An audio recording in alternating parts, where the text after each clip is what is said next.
everybody, welcome back to FALLOWE'EN. I intended to do so much more with this because, I wanted to start reading through the 100 horror stories that everybody should read. I'll put the link again in the comments, although it's in my previous video. And I guess I wanted to do more with this, but unfortunately the first book that I chose took me forever to read. I'm really sorry about that. I hope to do more content soon, over the next couple of days. So the first book that I chose was The Turn of the Screw. I'm not going to lie to you. Sorry, I was just checking to see, make sure my mic was working. I'm not going to lie to you, it was a slog. It was just not a book that I enjoyed very much. I seem to remember picking up a copy of it way back in elementary school. I mean, we're going back like 35 years. But I really don't remember anything about it. And I saw that movie, The Innocents, which is considered one of the best adaptations of the story. Now, if you're not familiar with the story, I'm going to give you plot spoilers, and the plot is really super thin.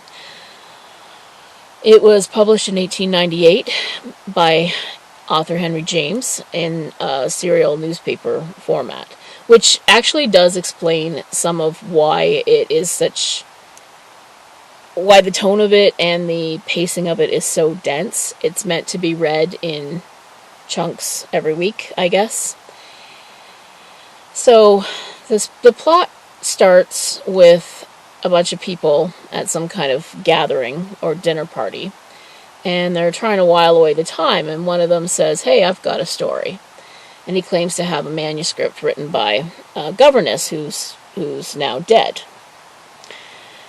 And the story is told from the point of view of a young woman who goes to this big, fancy, creepy house to take care of two children who have been in the care of their uncle since their parents died.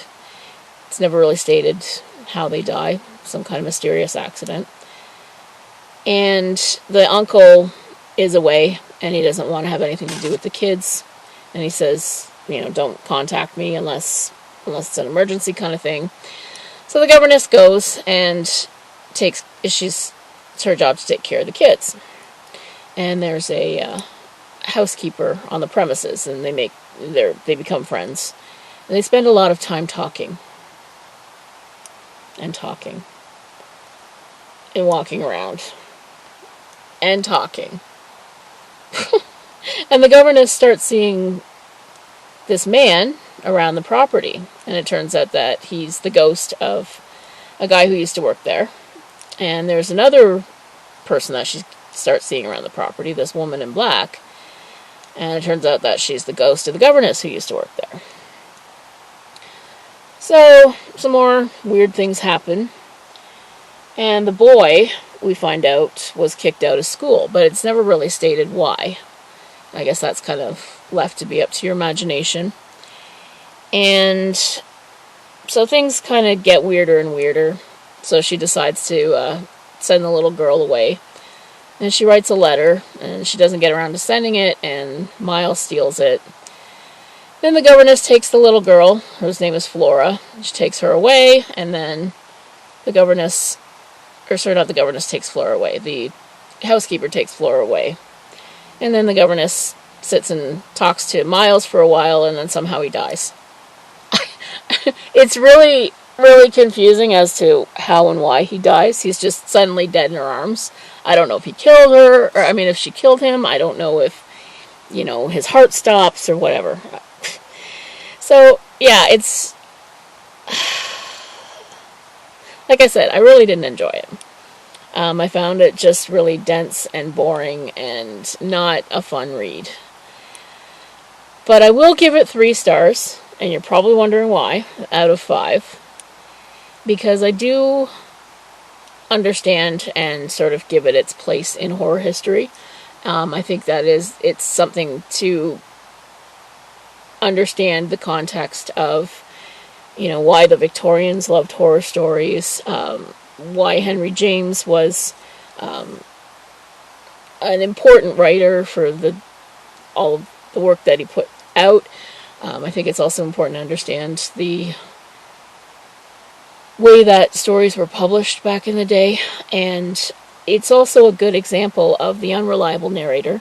We never really quite figure out if it's actually happening or if it's all in her head, or what happened to her. It's never revealed.